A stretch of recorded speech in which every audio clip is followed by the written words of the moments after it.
Abre tu Biblia en el libro de Job. Dicen, al mal paso dale prisa.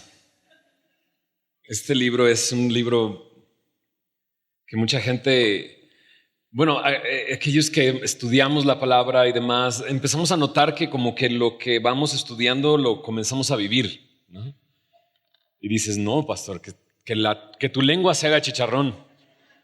No vaya a pasarme lo que le pasó a Job. ¿Sabes? Estamos llegando a otra sección de la Biblia, ¿no?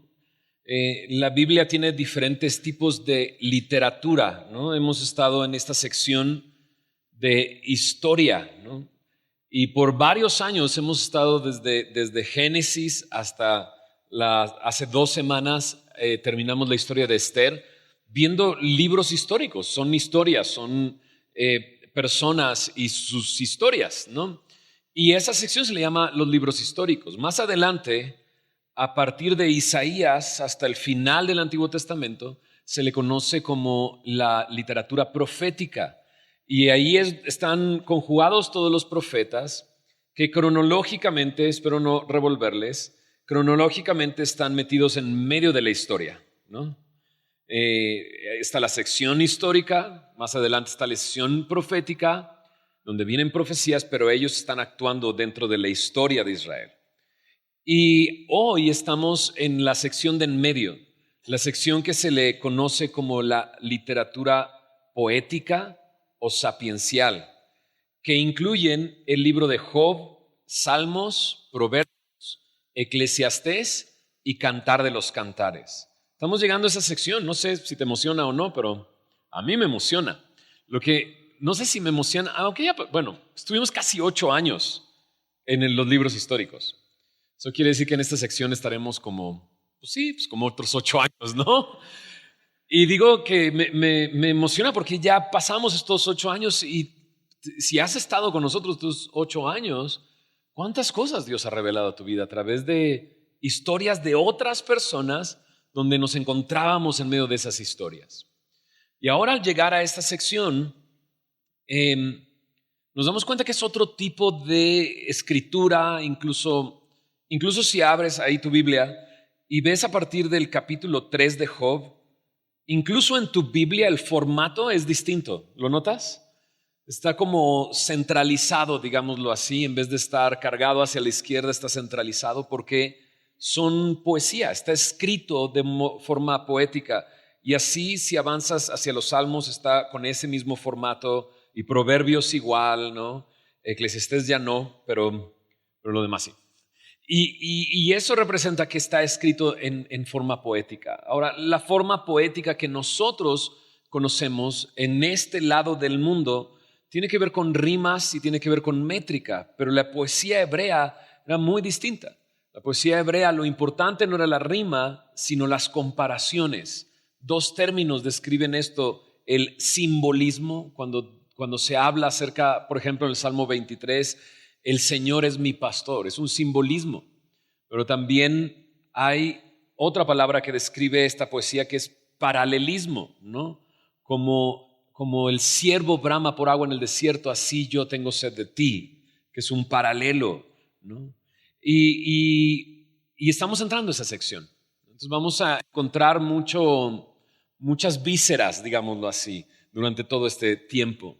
A partir de este libro de Job, cuando comencemos a ver los diálogos que hay entre Job y sus amigos, vamos a ver mucha víscera. Con víscera quiero decir mucha expresión de emociones en medio de todo esto. Y creo que la poesía se presta para algo así, ¿no? Se presta para decir cómo te sientes y de describirlo de diferentes maneras.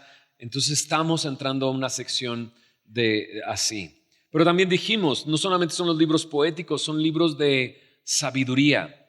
Y Job y Proverbios y Eclesiastés están llenos de esto, sabiduría. Pero debemos de identificar qué significa sabiduría. En un diccionario normal, sabiduría tiene relación con el conocimiento, grado más alto de conocimiento, dice en la Real Academia Española. Conducta prudente en la vida o en los negocios, conocimientos profundos en ciencias, letras o arte. Y esa es una definición actual de sabiduría, pero en el tiempo en el que esto fue escrito, la sabiduría iba más allá de solamente conocimiento, entendimiento, y creo que debería de estar más acorde a eso nuestra definición de sabiduría, ¿no? En un libro encontré esto: la sabiduría refleja una preocupación más amplia de entender el lugar del ser humano en el cosmos. Dice, probablemente se entienda mejor como la habilidad de traer orden del caos o percibir el orden en medio del caos. Es entender cómo funciona el mundo, entender cómo funciona el corazón del ser humano. Para los hebreos, la sabiduría abarcaba la disposición y la habilidad de percibir correctamente. Y para estar debidamente relacionado con el mundo creado en todos sus aspectos, eso es la sabiduría. Poder tener la habilidad de percibir el mundo como Dios lo hizo y relacionarme con ese mundo.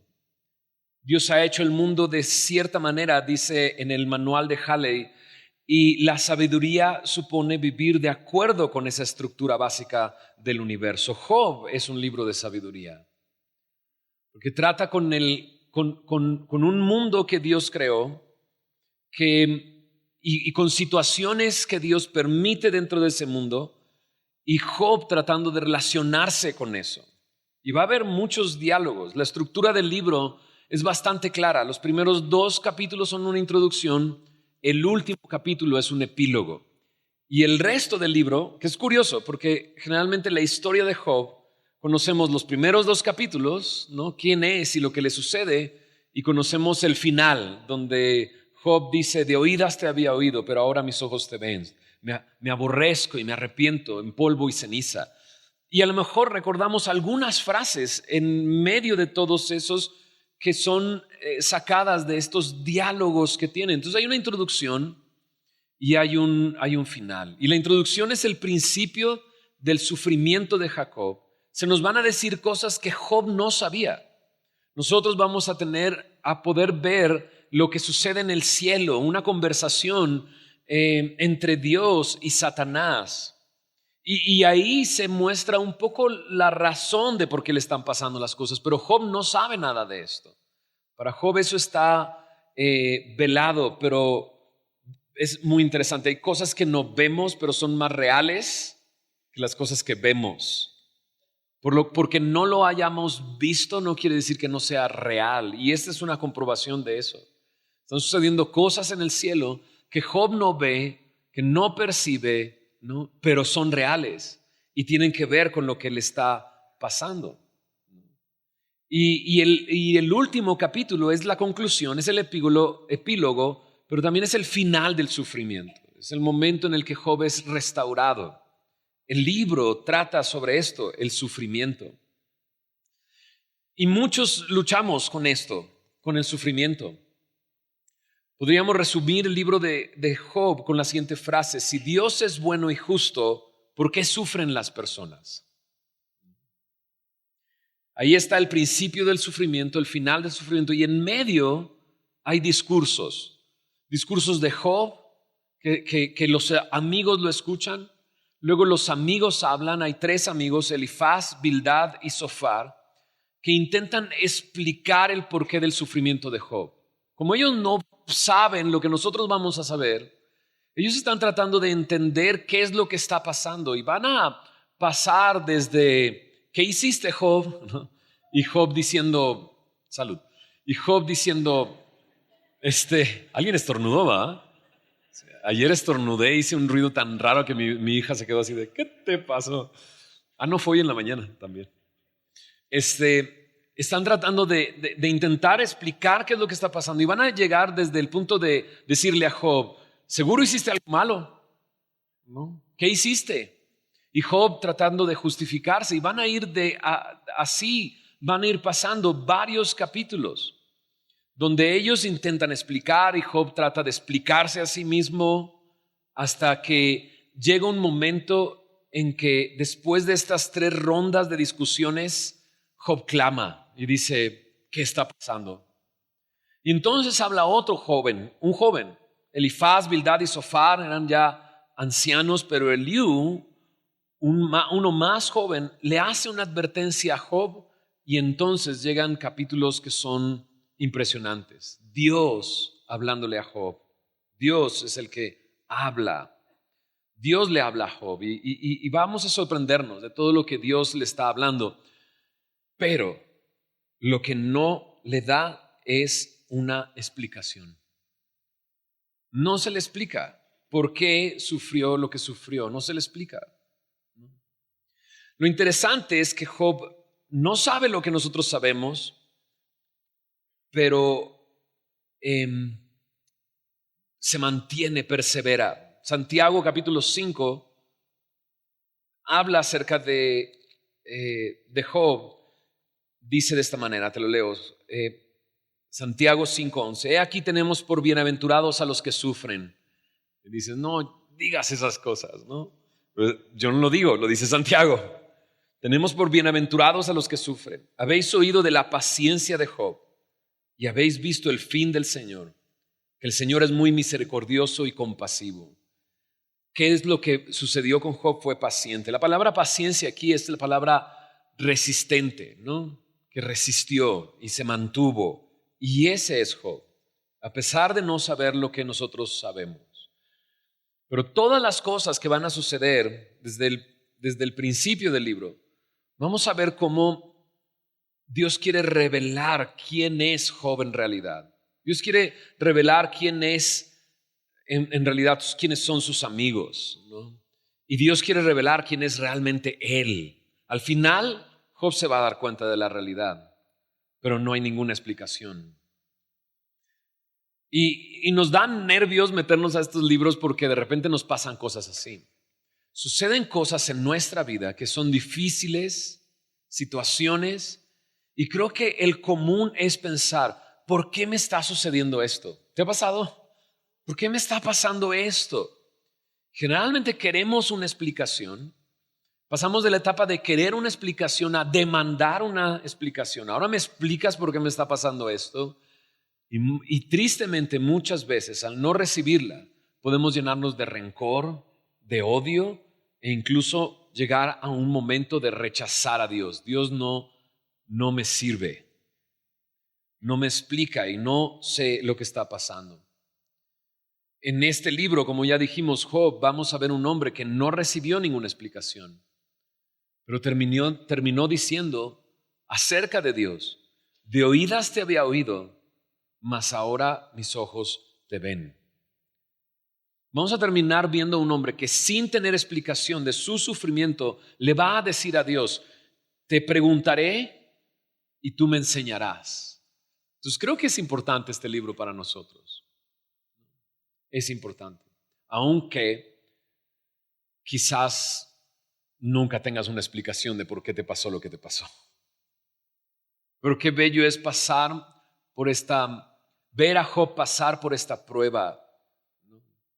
Vamos a ver a Satanás cuestionar los motivos de su corazón, ¿no? El por qué ama a Dios, por qué adora a Dios, por qué sirve a Dios. Y Satanás se va a encargar de cuestionar sus motivos, ¿no? Pero vamos a ver a un Job que va a mantenerse firme, la paciencia de Job, ¿no? La paciencia de Job se va a mantener firme. Y creo que Dios quiere que aprendamos eso, que aprendamos acerca de la paciencia de Dios, que aprendamos que es bienaventurado aquel que sufre. El sufrimiento viene de diferentes maneras, de diversas formas. Santiago, el mismo Santiago, así abre su carta, ¿no? Tened por sumo gozo cuando os halléis en diversas pruebas, porque la prueba de tu fe produce paciencia. Y cuando la paciencia tiene su obra completa, produce hombres perfectos y cabales sin que le falte cosa alguna. Y eso es lo que Dios quiere enseñarnos a través de este libro. Hay mucho que aprender de este libro, mucho. Vamos a leer los primeros 5 versículos. Y nada más vamos a ver esos 5 versículos. ¿Leemos? Hubo en tierra de Sus un varón llamado Job, y era este hombre perfecto y recto, temeroso de Dios y apartado del mal. Le nacieron 7 hijos y 3 hijas. Su hacienda era 7,000 ovejas, 3,000 camellos, 500 yuntas de bueyes, 500 asnas y muchísimos criados. Y era aquel varón más grande que todos los orientales. E iban sus hijos y hacían banquetes en sus casas, cada uno en su día, y enviaban a llamar a sus 3 hermanas para que comiesen y bebiesen con ellos. Y acontecía que habiendo pasado en turno los días del convite, Job enviaba y los santificaba, y se levantaba de mañana y ofrecía holocaustos conforme al número de todos ellos. Porque decía Job: quizá habrán pecado mis hijos, y habrán blasfemado contra Dios en sus corazones. De esta manera hacía todos los días. ¿Oramos? Señor, gracias por tu palabra. Gracias por esta nueva sección que estamos comenzando el día de hoy en tu palabra, Señor. Creemos lo que dice tu palabra de sí misma, que toda la escritura es inspirada por ti y es útil, Señor. Dice que tú quieres usar tu palabra, este libro, Señor, en nuestras vidas, Señor. Señor, ayúdanos a no solamente comprender y entender lo que tú quieres decirnos, Señor, sino comprender y entender nuestras vidas delante de ti, Señor. Tu voluntad para nuestras vidas. El aprender a cómo relacionarnos con el mundo que tú has creado, Señor, sabiendo no nada más cómo funciona el mundo, sino cómo funciona nuestro corazón. Señor, ayúdanos por medio de tu palabra, que en nuestro corazón tú puedas discernir los motivos y las intenciones de Él. Señor, revélate a nuestras vidas, Señor. Gracias por tu palabra, Señor, y te pedimos, Espíritu Santo, transforma nuestras vidas, Señor. En el nombre de Jesús. Amén. Así como comienza el libro, así continúa el libro. Esta historia es la historia de Job. Aquí en estos versículos se nos presenta quién era, y es importante porque esta sección marca el libro completo, el libro entero está alrededor de Job. Los discursos de los 3 hombres son hacia Job, ¿no? Cuando Eliú habla, le habla a Job. Cuando Dios habla, le habla a Job. O sea, se trata de este hombre. Es como si se pusiera en un escenario y todas las luces se enfocaran a este hombre. Es como si todo está contado para ver qué le sucede y cómo responde a lo que sucede. Por eso es importante entender quién es Job antes de saber qué es lo que le sucede. Por eso nos vamos a enfocar el día de hoy a estos 5 versículos nada más. Lo que aprendemos de estos 5 versículos es primero que nos ubica en un lugar. Te das cuenta, la tierra de Uz. Pero no se nos dice absolutamente nada más acerca de esto. Cuando comenzamos el libro de Esther, por ejemplo, se nos habló del reino de Asuero y incluso nos dijo desde dónde iba, hasta dónde iba, qué ríos y demás. Pero en este libro no se nos dice nada más. No nos da ninguna otra relación de geográfica o así. Pero lo que podemos entender es que no hay en el libro ninguna relación con la tierra prometida o con Israel. Entonces, por lo tanto, no es la tierra prometida, no es Israel. E incluso no hay nada que se relacione con el pueblo judío en este libro. Y dices, otra vez, otro libro que... Entonces, ¿qué hace aquí? ¿No? Bueno, ya vimos a Santiago mencionar a Job. Y en unos momentos vamos a escuchar a Ezequiel como Dios le dice a Ezequiel acerca de Job. No quiere decir que no sea parte de estos, pero sí nos dice no está relacionado ni con ningún rey, ni con ninguna época específica. Y eso lo hace difícil de acomodar dentro de la historia. Entonces, alguna vez a lo mejor has escuchado en Génesis, en las primeras genealogías, a un Jobab, y quizás en algún momento mencionamos, probablemente este es Job. Algunos consideran que este libro es el libro más antiguo escrito en la Biblia. O sea, incluso antes de que Moisés recopilara el Génesis, estaba ya este libro escrito. Entonces, al pensar en Job, tenemos que aprender de lo que se dice de Job para entender. Y al final de la porción que leímos, Job está actuando como un sacerdote. ¿Te acuerdas de algún momento en la Biblia donde un hombre, como padre de familia, hiciera sacrificios, pusiera un altar e hiciera sacrificios? Sí, en la época de Abraham, ¿recuerdas? Abraham preparó un altar e hizo un sacrificio, ¿no? Abel puso un altar, hizo un sacrificio. Isaac, Jacob. Y por eso muchos consideran que Job está en esa época de los patriarcas donde el padre de familia actuaba como un sacerdote porque aún no había leyes acerca de los sacrificios. En la época de Moisés, cuando recibe la ley de Dios, no solamente recibe una ley moral, sino recibe una ley ceremonial. Pero aún todavía no llega ese momento. Por lo tanto, es probable que Job esté en esa época de los patriarcas. Lo interesante también es que solo nos dice que se llamaba Job. Casi todos los libros de historia en la Biblia siempre nos presentan a fulanito de tal que era hijo de tal, hijo de tal e hijo de tal. Se nos presenta una especie de genealogía, pero aquí no. Entonces nos vamos dando cuenta y ubicándonos. No hay una referencia a la promesa de Dios a Abraham, no tiene ley, no tiene una Biblia, pero se describe como un hombre temeroso de Dios, un hombre que ora a Dios, que confía en Dios, que ama a Dios, ¿no?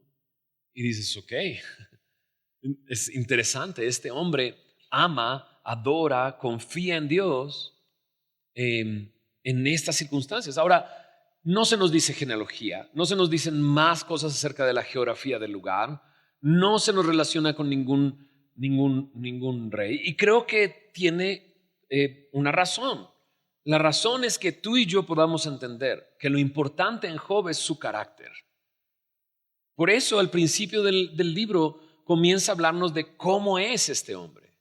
Es un hombre perfecto, un hombre recto, un hombre temeroso de Dios, un hombre apartado del mal. Y no es la única vez que se menciona cómo es su carácter. Más adelante va a ser el mismo Dios, Jehová, el que lo va a describir. Mira, en el capítulo 1, verso 8, le dice, no hay otro como él en la tierra. Dice Dios acerca de él, varón perfecto y recto, temeroso de Dios y apartado del mal. No hay otro como él en la tierra. Imagínate que Dios te describa así, no hay otro como él. Y que de mismo Dios diga, él lo sabe todo. Este hombre es recto, este hombre es perfecto, este hombre teme a Dios y se aparta del mal. La descripción es de un hombre íntegro, de un hombre piadoso, pero en verdad. Un hombre piadoso en verdad. No solamente eso, al final del verso 5 dice, de esta manera hacía todos los días. Y está haciendo referencia a su carácter, cómo él era. Entonces nos encontramos con un hombre íntegro, un hombre piadoso de verdad, un hombre constante de todos los días. No un hombre que ocasionalmente hacía, sino todos los días. Su constante era ser un hombre así. Entonces, vayamos poco a poco. ¿Qué significa esta palabra perfecto? La palabra perfecto habla de completo, una persona que está completa. Incluso se traduce en otros versículos alrededor del Antiguo Testamento como íntegro. Y no quiere decir que sea un hombre sin pecado, porque sabemos que la naturaleza del hombre es una naturaleza pecadora. Es que la palabra no está tratando de decir que este hombre es un hombre sin pecado, sino que la palabra se utiliza para hablar de una persona sincera, genuina. No tenemos aquí un hombre que nunca pecó, no. Porque él más adelante va a reconocer su pecado en los diálogos que tiene con sus amigos, ¿no? Pero sí estamos frente a un hombre que lo que ves, eso es. Que tiene integridad para mostrar que lo de adentro tiene que ver con lo de afuera. O sea, si buscáramos una palabra opuesta a esto, sería la palabra hipocresía. Que la hipocresía está guardando una apariencia. No se relaciona lo de adentro con lo de afuera, sino tiene una apariencia. Incluso dice la Biblia que en los últimos tiempos habrá hombres y describe una lista de pecado, ¿no? Pero luego dice, tienen apariencia de piedad, pero niegan la eficacia de ella. Job no es solamente apariencia. Esta palabra perfecto denota que es una persona íntegra, que lo que hay en el corazón de Job, eso es lo que los demás ven y lo que Job hace. Esto es importante, porque más adelante será atacado por sus amigos, que está sufriendo por algo que él hizo. ¿Qué fue lo que hiciste? Incluso lo atacan diciendo, ¿cuál es tu pecado? Y van a llegar hasta el momento de decir, o sea, Dios no se equivoca. Esto que estás viviendo es consecuencia de tu pecado. ¿Por qué digo que es importante entender que Él es un hombre perfecto y recto? Porque Dios lo dice. Y va a ser importante para entender que Él está sufriendo, pero no tiene que ver con cómo es Él. Y esto es parte de lo interesante de este libro. El sufrimiento llega a Job, pero no es porque haya hecho algo. Era un hombre perfecto, un hombre íntegro. Vamos a ser tentados a decir, si le está pasando algo malo es porque algo hizo. No nada más con Job. Ese es muchas veces nuestro pensar. O sea, ¿te está pasando eso? ¿Qué hiciste? ¿No? ¿Qué hiciste? Hay veces que nos enfermamos, llegamos al hospital y empezamos a confesar todos nuestros pecados a quien sea. O sea, ¿qué tal que me muero, no? Pero aquí está este hombre que Dios describe de esa manera. Por lo tanto, no tiene que ver algo que hizo lo que él va a padecer. A veces pensamos, oye, pues ¿a quién hiciste enojar? ¿No? Porque el sufrimiento que va a tener Job, creo que conoce su historia un poco, va a perder todas sus posesiones, va a perder a todos sus hijos y va a perder su salud con una enfermedad que lo tiene rascándose con pedazos de madera carbonizada, ¿no? Con pus, supurándole por llagas en toda su piel, ¿no? Y lo vas a ver y lo primero que podríamos pensar es, ¿a quién hiciste? O sea, seguro Dios se enojó contigo porque no permitiría lo que está sucediéndote. Pero el libro me dice, este hombre era un hombre perfecto, recto, temeroso de Dios y apartado del mal. ¿Qué significa recto? Bueno, si perfecto se relaciona con el corazón y lo que hace, recto se relaciona con las otras personas. Recto es la palabra derecho. Y se enfoca esta palabra en el trato con los demás. En un hombre con quien puedes hacer negocios. Un hombre al que puedes confiar. Un hombre que sabes que no te va a traicionar. Es un hombre recto, es un hombre derecho. Más adelante, en toda la conversación que va a tener, Job va a explicar cuál ha sido su trato con el menesteroso, con el pobre, con la viuda. Y lo que dice Job es que ha tenido cuidado precisamente de eso. Su relación con otros no solamente es un hombre confiable, sino es un hombre generoso. Un hombre que ayudaba a otras personas, ayudaba al necesitado. Este es un hombre derecho, un hombre recto. Además dice que era temeroso de Dios. Pasamos un buen rato hablando acerca del temor de Dios hace un par de años. Y el temor de Dios, dijimos, temor significa terror. Es lo que significa. Algunas personas lo traducen como reverencia. Y creo que son ambas cosas. Es saber quién es Dios y lo que Él puede hacer. Y cuando sabes quién es Dios y lo que Él puede hacer, y tú te acercas a Él para refugiarte en Él, eso es el temor de Dios. El temor en la vida de Job estaba en el lugar correcto. No estaba temiendo a las otras personas, estaba temiendo a Dios. Reconoce quién es Dios y lo honra. Se postra ante Él reconociéndole. Y esto nos desprende una cosa. Proverbios 1:7 dice: el principio de la sabiduría es el temor de Jehová, el temor de Dios. Por lo tanto, este es un hombre sabio. ¿Qué hace el temor de Dios? Mira lo que dice en Proverbios capítulo 16, en el versículo 6. Proverbios 16, verso 6 dice: con misericordia y verdad se corrige el pecado, y con el temor de Jehová los hombres se apartan del mal. El temor de Dios hace que el hombre se aparte del mal, y esa es la característica que tiene también este hombre. Su relación con Dios es una relación de temor, de respeto, de reverencia, pero su relación con el mal es de lejanía, de apartarse.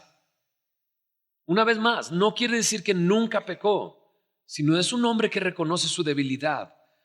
¿Qué significa apartarse del mal? ¿No? Precisamente arrepentirse, caminar hacia el otro lado, cambiar tu mente. Y este hombre era un hombre así, un hombre constante del día a día, que temía a Dios, que tenía una buena relación con los demás, que lo que él era por dentro es lo que era por fuera, aborreciendo lo que Dios aborrece, amando lo que Dios ama, ayudando al necesitado, ¿no? Ahora entendemos por qué Dios dice, no hay otro como Él, ¿te acuerdas? No hay otro como Él. Aunque Dios lo juntó con otros dos personajes bíblicos. Mira, acompáñame a Ezequiel capítulo 14, verso 13 y 14. En estos libros que mencionábamos al principio son los libros proféticos. En Ezequiel 14, verso 13, bueno, el verso 12 dice que es Dios el que está hablando, y en el verso 13 dice, hijo de hombre, cuando la tierra pecare contra mí, rebelándose perfidamente, extenderé yo mi mano sobre ella y le quebrantaré el sustento del pan y enviaré en ella hambre y cortaré de ella hombres y bestias. Está hablando Dios de un juicio, y en el verso 14 dice, si estuviesen en medio de ella estos tres varones, Noé, Daniel y ¿quién dice? Y Job, ellos por su justicia librarían únicamente sus propias vidas, dice Jehová el Señor. Entonces, junto con Job, Dios habla de Noé y Daniel como hombres justos. Por su justicia librarían sus propias vidas, su justicia. Y hemos hablado de esto también. De Abraham se nos dice, por ejemplo, que Abraham creyó a Dios y le fue contado por justicia. Abraham era un hombre justo, pero justo no, digo, todos conocemos a Abraham, ¿verdad? Un mentiroso, ¿no? 2 veces entregó a su esposa, ¿no? Hizo negocios con su esposa, ¿te imaginas? ¿No? Pero era un hombre justo, ¿por qué? Porque creyó a Dios. Noé, igual. Mira lo que dice en Hebreos capítulo 11, en el versículo 7, acerca de Noé.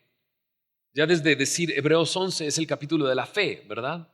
Son hombres que han tenido fe. Hebreos 11, verso 7 dice, por la fe Noé, dice, con temor preparó el arca en que su casa se salvase. Por esa fe condenó al mundo. Y cheque lo que dice aquí. Y fue hecho heredero de la justicia que viene por la fe. Por lo tanto, creemos que Job era un hombre creyente, un hombre de fe, un hombre que creía en Dios, amaba a Dios, adoraba a Dios, un hombre de fe, un hombre creyente.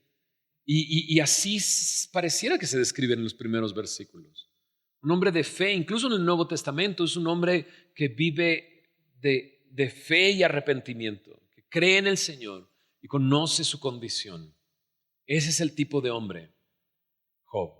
Ahora, lo ves así nada más, un hombre con estas características. ¿Y a poco no dices, ¿dónde está? Quisiera ser su amigo, ¿no? No me va a traicionar, es un hombre derecho, es un hombre recto. No luchamos muchas veces con la hipocresía, ¿no? Con tu propia hipocresía, no con la de los demás, ¿verdad? Con aparentar algo y aquí está un hombre que no está aparentando nada, él es, y es derecho, y teme a Dios, se aparta del mal. Ese es el tipo de hombre que dices, quiero que sea mi amigo, quiero que sea mi vecino, ¿no? Algunas podrían decir hasta, quiero que sea mi marido, ¿no? Pero ya está casado. Tiene 7 hombres, 7 hijos y 3 hijas. ¿Lo notaste? En el verso 2 dice, y le nacieron 7 hijos y 7 hijas. ¿Qué? 7 hijos y 3 hijas, exactamente, es lo que quise decir. Pero es lo mismo, ¿no? Tener 7 hijos, 7 hijas que 7 hijos y 3 hijas. Son un chorro, ¿verdad? Ahora, dice su palabra, dice en el Salmo 127, bienaventurado el hombre que llenó su aljaba de hijos, ¿verdad? De saetas, ¿no? Este es un hombre bienaventurado. Y muchas veces la bendición en esta cultura se veía a través de la cantidad de hijos que teníamos. Y no tenemos que decir más acerca de exactamente 7 hijos, ¿verdad? Porque el 7 en la Biblia tiene esta representación de totalidad, de completo. Es un hombre bendecido por completo. No solamente tiene el carácter de un hombre, vemos el carácter de este hombre como un carácter recto, perfecto, temeroso de Dios, sino como un hombre bienaventurado. ¿Y qué me dices de su fortuna? Checa lo que dice. 7,000 ovejas. O sea, ¿quién tiene 7,000 ovejas? O sea, imagínate la cantidad de espacio que necesitas para 7,000 ovejas. La cantidad de alimento que requerirías para 7,000 ovejas. La cantidad de personas para cuidar de 7,000 ovejas. 3,000 camellos. Un camello era un medio de transporte. 500 yuntas de bueyes y 500 asnas. Este hombre es un hombre de negocios. Tenía un negocio de ropa. Digo, a las ovejas les crece la lana y con la lana se hacen vestidos. Por lo tanto, este es un hombre que tiene una empresa enorme de ropa. No solamente una empresa de ropa. Los camellos son transporte. 3,000 camellos. El hombre, el magnate de los transportes de su región, ¿sabes? No nada más eso, 500 yuntas de bueyes.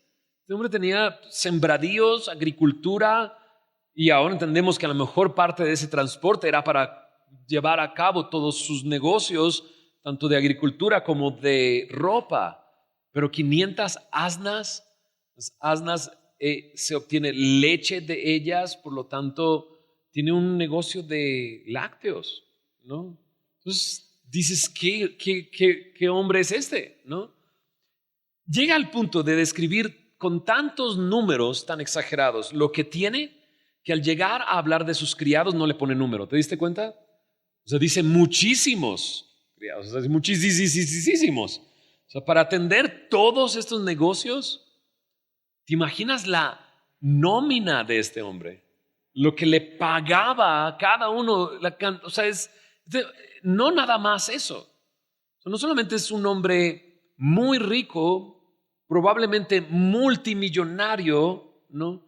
Con mucha gente dependiendo del trabajo que él les da, sino que incluso dice en el final del verso 3, varón más grande, era aquel varón más grande que todos los orientales. Entonces dices, no nada más era multimillonario, era famoso. Todo mundo sabe quién es Job. Todo mundo tiene algo que ver con Job. O le compran mercancía que él vende, o sea, este es un hombre que ha abarcado y es mega bendecido con recursos materiales, con una familia, ¿no? Y con un carácter que le agrada a Dios. Tanto le agrada a Dios, ¿no? Ahora, checa esto. Es ese tipo de persona. Qué loco que cuando Dios expresa de él, dice mi siervo Job. ¿Entiendes? Porque generalmente ese tipo de personas con esa cantidad de recursos y dinero, no pensarías que es un siervo de Dios. ¿Estás de acuerdo? Pensarías que ese hombre vive para sí mismo, pero no. Este hombre vive para Dios, ¿no? Y dices, ese es el marido que quiero. No, no es cierto. Es impresionante este hombre, ¿no? Ahora, aparece este versículo 4, donde habla de sus hijos haciendo un festejo, un banquete. Yo sé que tenemos la imagen del banquete del rey Asuero. ¿Estás de acuerdo? Que es un desastre el rey Asuero. Pero es todo lo contrario, Job. ¿Estás de acuerdo conmigo? Entonces, el banquete que hacen los hijos, no pienses como el banquete que hacía Asuero o los banquetes que hacían en Asiria. No tiene nada que ver con eso. Porque es interesante que dice que hacía un banquete, cada uno en su día, ¿no? Entonces, muy probablemente esto se referencia al cumpleaños de cada uno de sus hijos. Son 10, son casi una vez al mes, ¿va? Y luego si le añades los hijos de sus hijos, bueno. pero no era una fiesta como tal, de excesos, de borrachera, de mujeres, porque dice incluso que llamaban a sus hermanas para que vinieran y comieran y bebieran con ellos. Entonces, esto es una fiesta familiar. Y está describiendo esa festividad familiar donde todos se juntan, festejan, celebran, platican. Entonces, esa es la imagen que está dando. No está dando una imagen de maldad o de eso, de hedonismo o algo así. Todo lo contrario. Está describiendo una escena familiar, una escena de familia, ¿no? Entonces dices, este hombre, ¿y por qué va a sufrir? Todo es perfecto, todo es bellísimo, todo está increíble. O sea, todo en este hombre es perfecto. Pero había algo. Voy a leerte otra vez el verso 5, porque creo que aquí hay una lección para nosotros.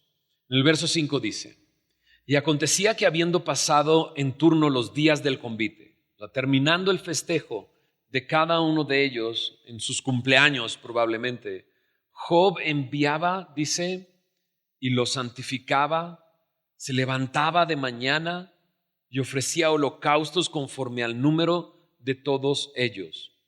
Porque decía Job, quizás habrán pecado mis hijos y habrán blasfemado contra Dios. ¿En dónde dice? En sus corazones. De esta manera hacía todos los días. Entonces de repente piensas y dices, este hombre no debe de preocuparse por nada. Entonces, ¿por qué podría preocuparse? Tiene su vida resuelta, es el rey, ¿no?, del desierto, dirían algunos, un príncipe en un desierto, es este hombre.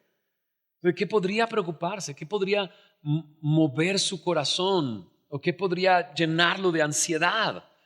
Pero sí hay algo que lo llena de ansiedad. Hay un asunto que lo hace levantarse la mañana siguiente de cada uno de estos festejos.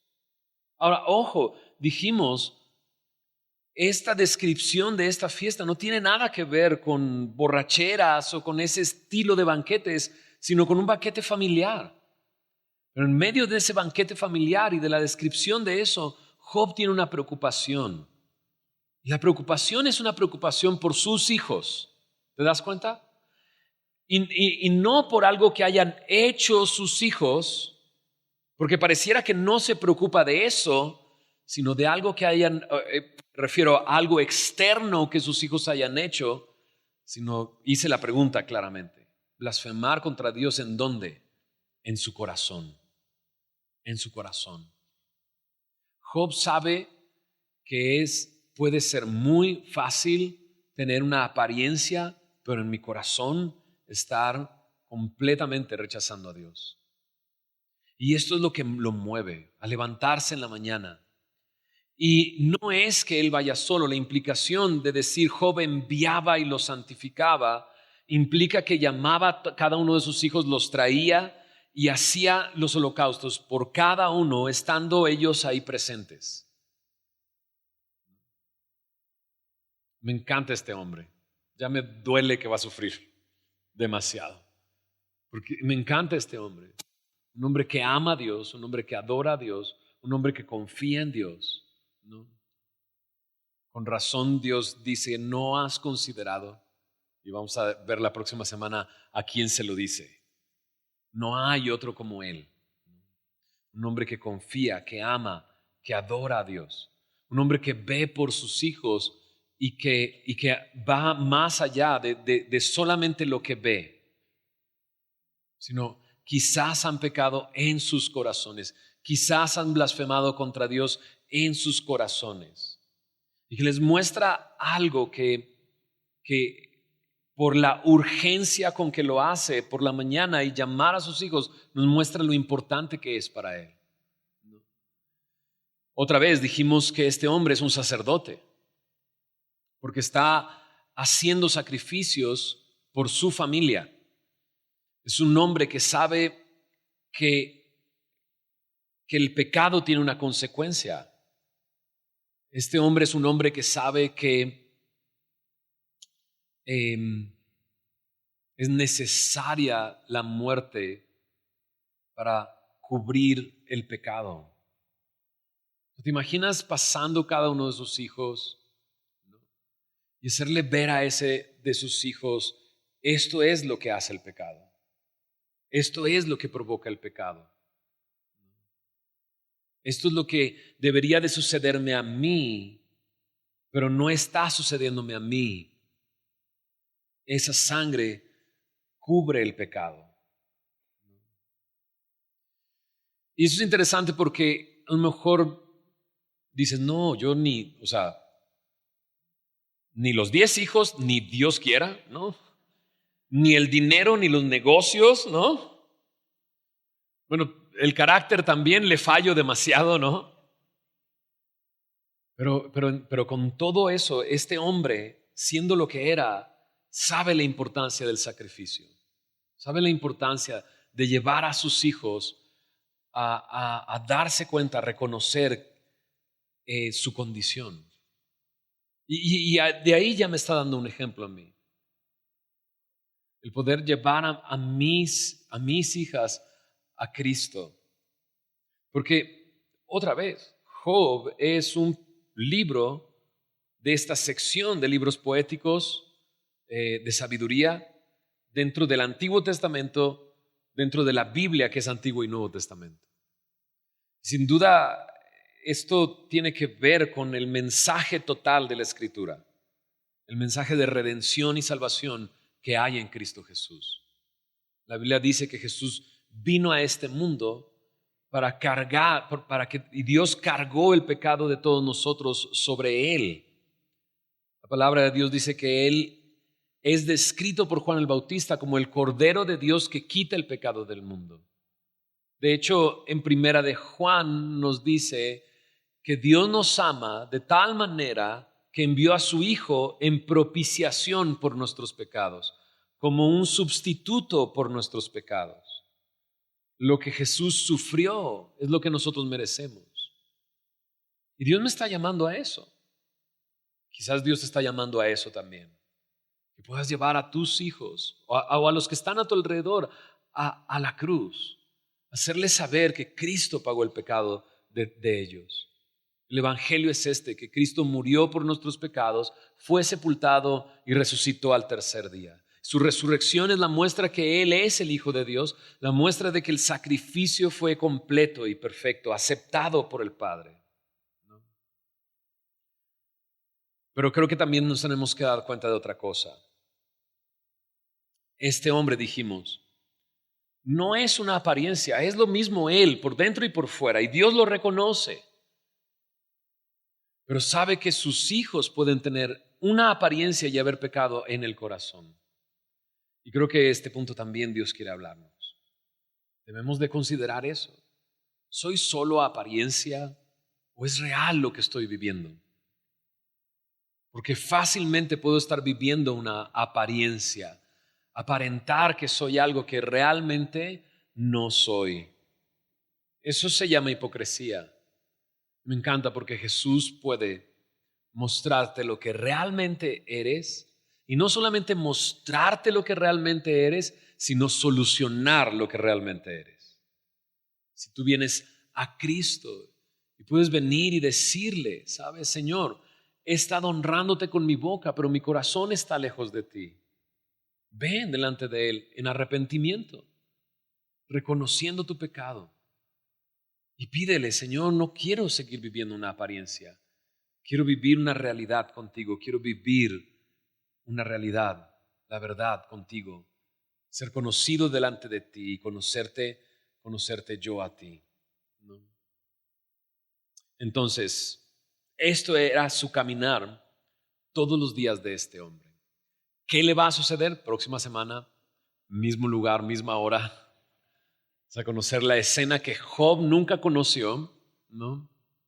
Y que lo llevó al sufrimiento. Vamos a orar, vamos a agradecerle al Señor. Señor, gracias por tu palabra. Gracias por tu palabra. Señor, si conoces así a Job, también nos conoces a nosotros. Sabes lo que somos. ¿Qué dirías de nosotros, Señor? ¿Qué le dirías a otros de nosotros?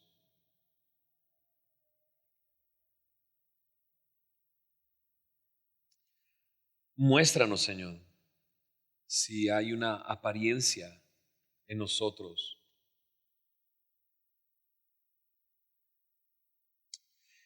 Si nos muestras eso, Señor, sabemos que tú tienes poder para rescatarnos de esa manera de vivir, para transformarnos. Señor, sé que tú, a través de este libro, quieres darnos sabiduría, poder ver el orden que tú has puesto alrededor de este universo, Señor, pero también saber que tú puedes ordenar el caos que hay en nuestro corazón, en nuestra vida. Señor, danos un buen tiempo meditando en este libro y comenzando esta nueva sección de tu palabra. Sé que tú quieres seguir hablándonos, Señor. Y gracias porque podemos conocer a Job de esta manera. Señor, muchos de nosotros hemos sido, como dice tu palabra, justificados por la fe. Y ahora tenemos paz contigo. Señor, guíanos a vivir de tal manera que te honremos en todo lo que hacemos. Pero también ayúdanos a llevar a aquellos que están más cerca de nosotros a la cruz.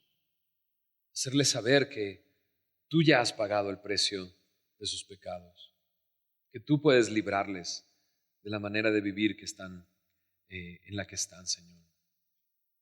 ¿Cómo tú puedes rescatarles, Señor? Señor, líbranos de la hipocresía, Señor.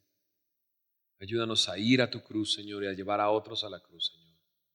Y gracias por este tiempo en tu palabra, Señor. Te damos la gloria y la honra a ti, porque tú eres nuestro Dios. En el nombre de Jesús.